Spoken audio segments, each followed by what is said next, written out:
You know, he's screaming at me like, who the fuck do you think you are, and why should you have an exclusive interview at everyone else's expense, and am I going to learn something from this, god damn it? And I remember a lot. I think it probably had a great impression on me. I mean, it's not every day you get, as a 22-year-old student journalist, get to interview someone like Hunter S. Thompson.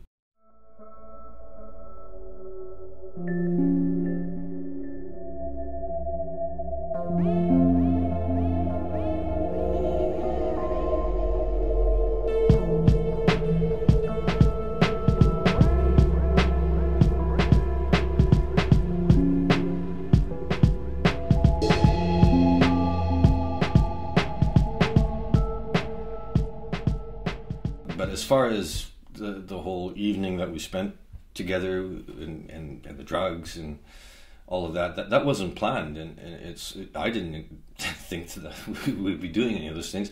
All I really wanted to do was make sure I had an appointment to do an interview before he would take the stage and give his speech. We had arranged to do an interview at 10 o'clock in the morning, and I think I went like 10 or 20 minutes earlier to his hotel room and knocked on the door, and then I heard a scream and I heard a thud on the other side of the door, and then the lackey came and he was like, you got to go, come back in 20 minutes or whatever.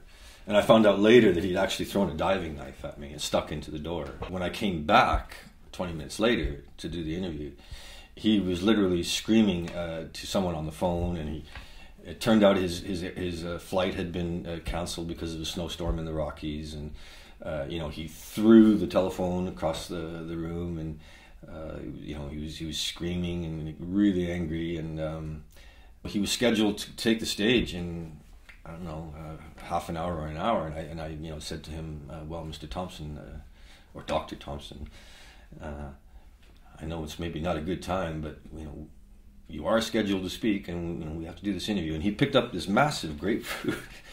He had this thing about grapefruits. It was like a big grapefruit, and he was really like, I thought he was going to throw it at me. And then he was like, all right then, fuck, let's go.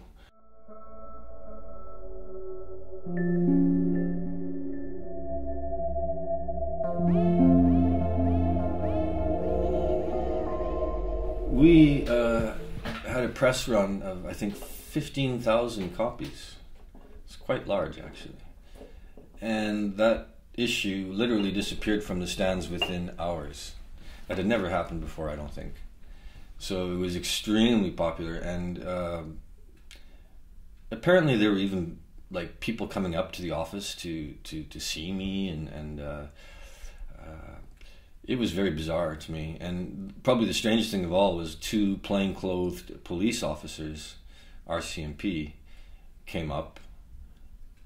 They wanted a copy of the paper, but because they had all disappeared from the stands, they had to come up to our floor, and I actually met them, and said, yeah, I wrote that.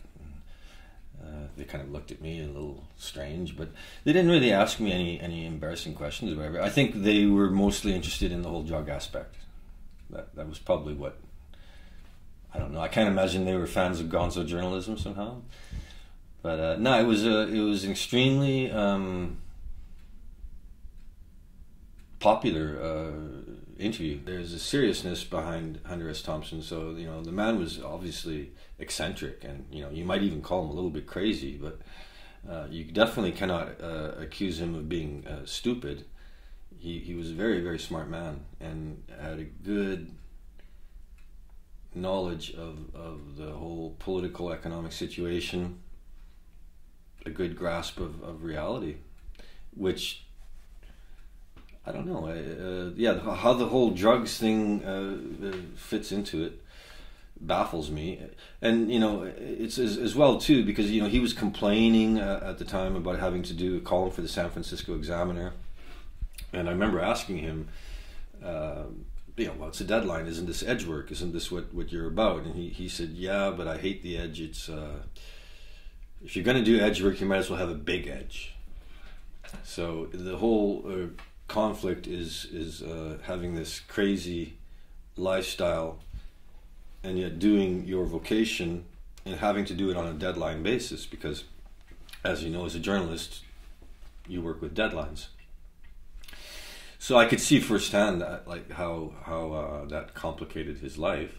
But then again, he chose to live the life that he lived. It was a great time, and not just the Hunter S. Thompson time, but working in the Link in 85, 86 was really exciting.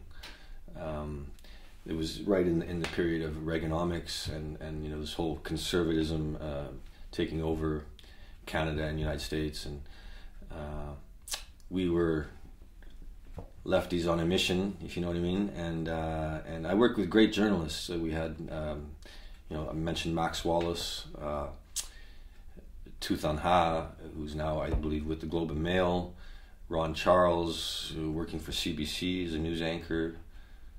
You know, so we were very serious about putting together a good paper, and I think the Link was, you know, as far as ad hoc journalism goes, it was a really good paper.